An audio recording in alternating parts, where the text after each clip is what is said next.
नमस्कार साथियों, डॉक्टर संग्राम पाटिल बात कर रहा हूँ। साथियों, भारत में आज नवरात्र का पर्व शुरू हो गया है।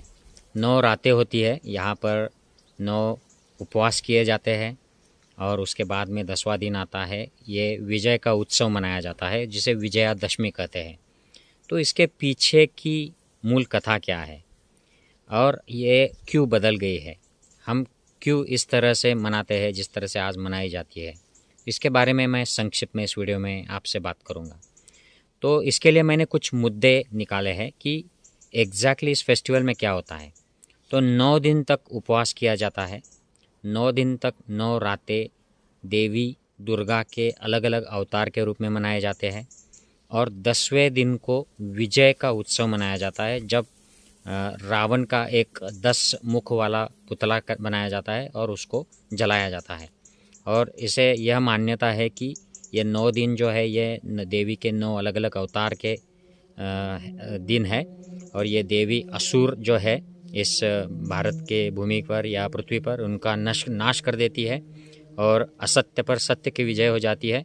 और 10वें दिन जब राम अपने राज्य में वापस आते हैं रावण को मार के, तो उस दिन ऐसा उत्सव मनाया जाता है। उसके बाद में कुछ दिनों बाद 10-20 दिनों बाद एक दिए जलाए जाते हैं और उसको दिवाली मनाई जाती है।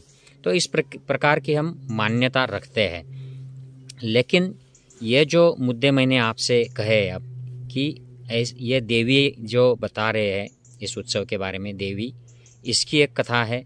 दूसरे जो रावण को जलाने की, राम के वापस आने की दूसरी एक कथा बताई जाती है। और जिस तरीके से ये महोत्सव मनाया जाता है ये एक तीसरा मुद्दा है। तो हम देखते हैं कि ये जो राम के वापस आने का जो वर्णन है, जो आप कोई भी रामायण उठा लीजिए, वाल्मीकि रामायण हो या और कोई रामायण हो, इसमें जब राम वापस आते हैं अपने प्रदेश अयोध्या, तो यहाँ पर जो वर्णन दिया है इसमें कहीं भी इस तरीके का उत्सव मनाया नहीं गया था। ये इस तरीके का शस्त्र पूजन नहीं किया गया था। ये सब बाद में इसमें घुसेड़ दिया गया है। ये काल्पनिक उसमें एक ऐड कर दिया गया है। और इसमें रावण नाम का जो एक राजा बताया जाता है, जो असुर राजा माना जाता है, ये द्रविडियन राजा है, जो दक्षिण के जो हमारे राज्य हुआ करते थे वहाँ का बताया जाता है रामायणों में। तो ये जो कथा है साथियों राम और रावण की, ये मूलतः दशरथ जातक जो है बुद्धिस्ट साहित्य का, वहाँ से उठाई गई है और उसको मॉडिफाई करके उसमें अलग अलग तरह की चीज़ें जोड़ दी गई है। इसके ऊपर मैंने एक स्पेशल वीडियो बनाया है ओरिजिनल राम कथा का। तो इस राम कथा में ओरिजिनली दशरथ राजा के पुत्र होते हैं, दशरथ, भरत, शत्रुघ्न, राम, लक्ष्मण, सीता, ये सब दशरथ राजा के पुत्र होते हैं। राम, लक्ष्मण और सीता ये भाई बहन होते हैं। ये ओरिजिनल 2600 साल पहले की सबसे पहले सुनाई गई राम कथा है, जो भगवान बुद्ध ने सुनाई थी। और बाद में के जो पौराणिक पात्र है, पौराणिक कथाएं बाद में ब्राह्मण धर्म में, ब्राह्मण पंथ में बनाई गई है, ये चेंज कर दी गई है। तो ओरिजिनल इसका जो स्रोत है, सोर्स है, ये जातक कथा है, दशरथ जातक कथा। और ये दशरथ जातक कथा वाराणसी से संबंधित है। वाराणसी के राजा हुआ करते थे दशरथ, ना कि अयोध्या के। अयोध्या मतलब बुद्धकालीन जो साकेत शहर होता था वो आज अयोध्या बन गया है। तो रावण ये जो पात्र है, अगर आप पेरियार रामास्वामी की बात ठीक से पढ़े तो उनका मानना है कि सारे रामायणों का अभ्यास करके ऐसे उन्होंने निष्कर्ष निकाला है कि ये दक्षिण के जो द्रविडियन लोग हैं उनको असुर बोला गया है, जो मूल निवासी लोग हैं, और उनका एक प्रतीक हराया है जो है रावण, उनका राजा दिखाया गया है। और उनको हराने का जो महोत्सव है उसको इस तरीके से मनाते हैं। तो एक बात भी कही जाती है कि त्योहार का मतलब ही तुम्हारी हार, और तुम्हारी हार मनाओ, उसका उत्सव मनाओ, इस तरीके का जो है। तो ये मूल निवासी या द्रविडियन लोग हैं, इनको हराया था, इनको ऊपर विजय प्राप्त किया था, उसकी जीत मनाने के लिए एक रावण का प्रतीक मारकर ये रामायण में दिखाया गया है। ये बाद में आया है, ये पौराणिक कथा है, ये कोई इतिहास नहीं है। तो ये मैच नहीं होता है। ओरिजिनल जो दशहरा जो मनाया जाता था वो मैं आपसे बात करूँगा इसी वीडियो में। दूसरी जो बात है देवी और देवताओं की, तो साथियों ये कहाँ से आए हैं? अगर हम साहित्य देखते हैं, बुद्ध का साहित्य देखते हैं, तो उसमें ये देवी देवताएं नहीं हैं। अगर हम वेद देखते हैं तो उसमें भी ये देवी देवताएं नहीं हैं, कोई भी अवतार नहीं है। लेकिन ये बाद में पुराणों में आ जाते हैं।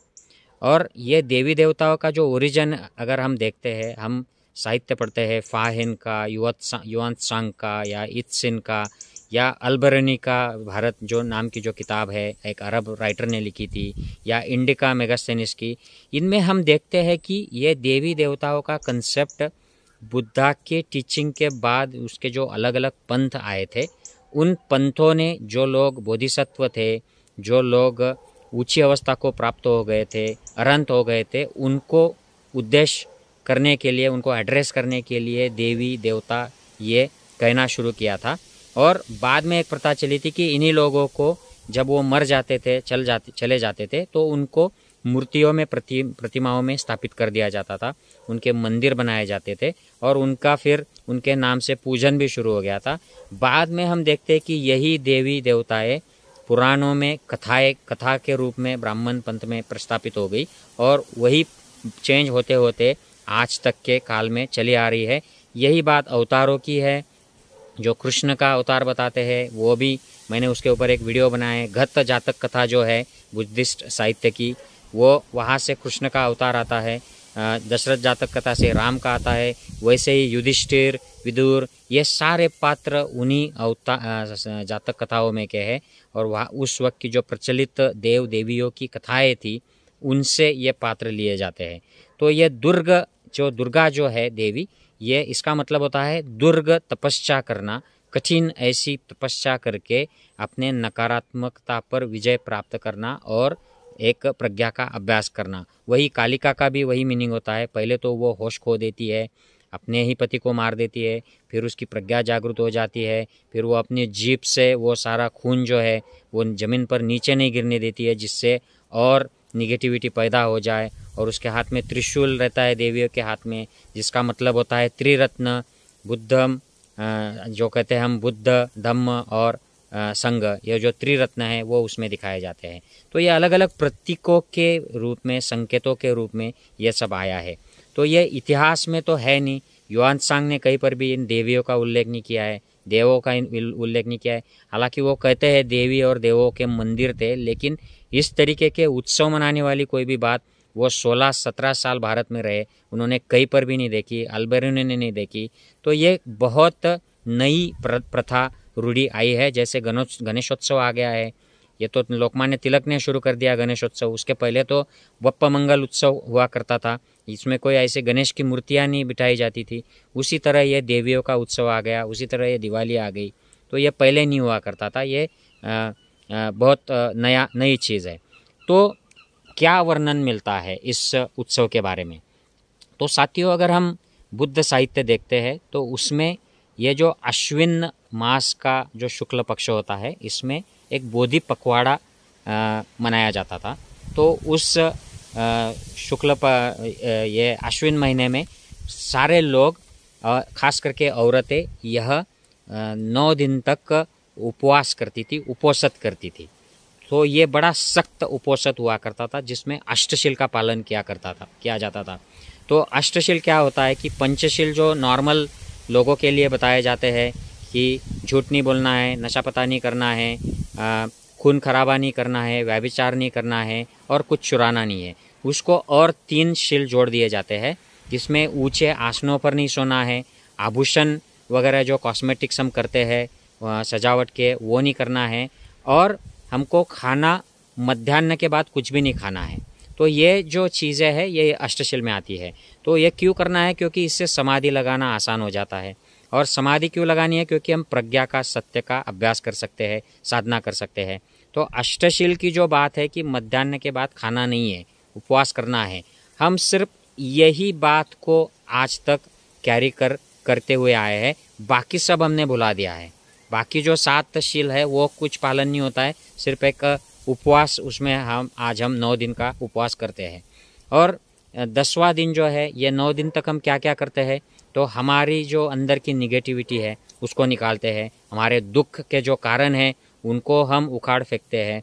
तो 10वां दिन जब आता है तो हम आनंदित हो जाते हैं, हम पुनीत हो जाते हैं, हम खुश हो जाते हैं। तो हमने निगेटिविटीज़ को जीत लिया, निगेटिविटीज़ के ऊपर विजय प्राप्त कर ली।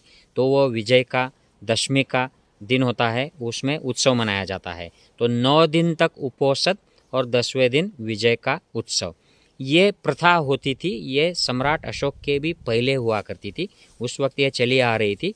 और ये श्रमण संस्कृति की, बुद्धा के संस्कृति की प्रथा थी।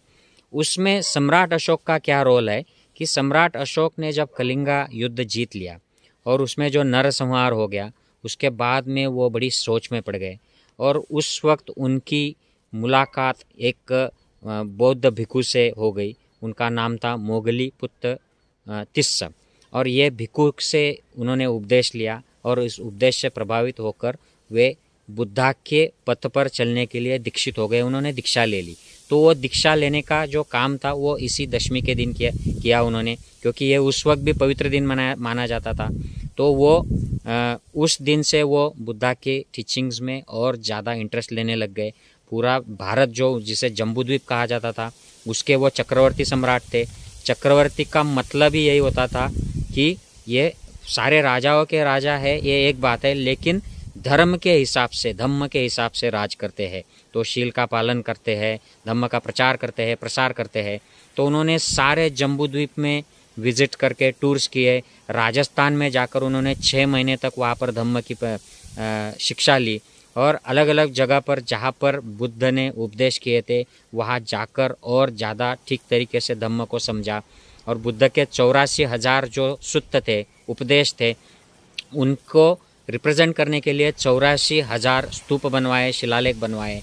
तो ये सारा काम पूरा होने के बाद उसका डिक्लेरेशन भी उन्होंने इसी अश्विन मास के शुक्ल पक्ष के दशमी के दिन किया। तो इसके बाद से ये जो दिन था, दशमी का दिन, ये अशोक विजयादशमी करके मनाया जाने लगा या अशोक दशहरा करके मनाया जाने लगा कि हम निगेटिविटीज़ को हरा कर, निगेटिविटीज़ के ऊपर विजय प्राप्त कर कर हम जीत हो जाते हैं, जीन हो जाते हैं, वीर हो जाते हैं, महावीर हो जाते हैं। जो मुक्त हो जाते हैं वो महावीर हो जाते हैं। तो इस तरीके का ये प्रथा थी। बाद में फिर जैसे ही बुद्धा के स्टडीज़ जो शिक्षा थी उसका ह्रास हो गया, ब्राह्मण पंथ डोमिनेंट हो गया, तो उसमें इन प्रतीकों का पौराणिक कथाओं में रूपांतरण हो गया। तो ये प्रथा, ये कथाएं ज़्यादा चलने लगी। और फिर हम जैसे देखते हैं कि 25 साल पहले हमारे बचपन में हमारे गांव में गणेशोत्सव नहीं हुआ करता था, अब लेकिन हर जगह पर गणपति बैठते हैं। उसी तरह हम देवी तो मनाते ही नहीं थे, ये सिर्फ कुछ इलाकों में मनाई जाती थी, लेकिन आज हम देखते हैं सब जगह पे देवी फैल गई। फिर पंडाल लगाकर, उसका लाइटिंग लगाकर डीजे लगाते हैं। तो ये कुछ दशकों में इस तरीके का वातावरण बदल जाता है। उसी तरह ये कुछ शतकों में, पिछले 5-6 शतकों में ये धीरे धीरे धीरे बदलता हुआ, फैलता हुआ आज के रूप में आ गया है।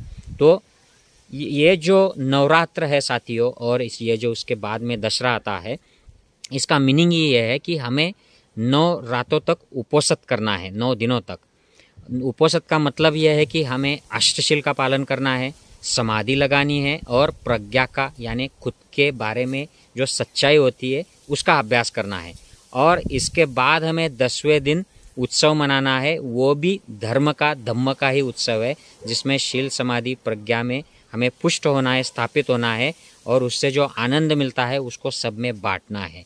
लेकिन आज हम देखते हैं कि इसका एक कर्मकांड हो गया है, इसका रावण को मारने का, यानी कि यहाँ के जो द्रविड़ है, मूल निवासी है, जिनको असुर बोला जाता था, उनके प्रति घृणा फैलाने का, द्वेष फैलाने का, राजनीति करने का ये महोत्सव हो गया है। और आज भी हम देखते हैं कि आज मुंबई में, गुजरात में लोगों को सूचना कर दी जाती है कि सिर्फ हिंदू लोगों को गरबा खेलने को मिलेगा, सिर्फ यहाँ पर हिंदू को परमिशन है, लव जिहाद नहीं चलेगा, ये नहीं चलेगा। तो आज भी इसकी राजनीति की जाती है और इसका बिजनेस के लिए इस्तेमाल होने लगा। आज भी वही होता है, बिजनेस कर दिया जाता है। 9 दिन की 9 साड़ियाँ खरीदो, 9 दिन के 9 प्रसाद करो, 9 दिन के 9 कर्मकांड करो। तो इसमें पुरोहित का भी बिजनेस हो जाता है, व्यापारियों का भी बिजनेस हो जाता है। और लोगों को क्या, उनको उत्सव मनाने की बात अच्छी लगती है तो उत्सव मनाते हैं। तो ये पूरा व्यापारीकरण और एक इसका पौराणिकरण और इसकी एक रूढ़ी परंपरा बना दी, जिससे सच्चाई बहुत बहुत दूर है। सच्चाई ये हुआ करती थी कि ये धर्म में पकने के लिए 9 दिन हुआ करते थे और 10वें दिन इसकी उसका जो आनंद है वो उत्साह से मनाया जाता था, लोगों में बांटा जाता था। तो मैं इस नवरात्र की आपको शुभकामनाएं देता हूँ। मैं आशा करता हूँ कि ये जो आश्विन का जो पखवाड़ा है, बोधि पखवाड़ा, इसमें आप सबकी बोधि जागृत हो, सबको शील पालन करने की प्रेरणा मिले और आप समाधि लगाकर आपकी प्रज्ञा में पुष्ट हो, स्थापित हो और सबको बहुत अच्छे आनंदपूर्ण जीवन में दिन मिले, ऐसी मैं कामना करता हूँ। सबका मंगल हो। जय हिंद साथियों।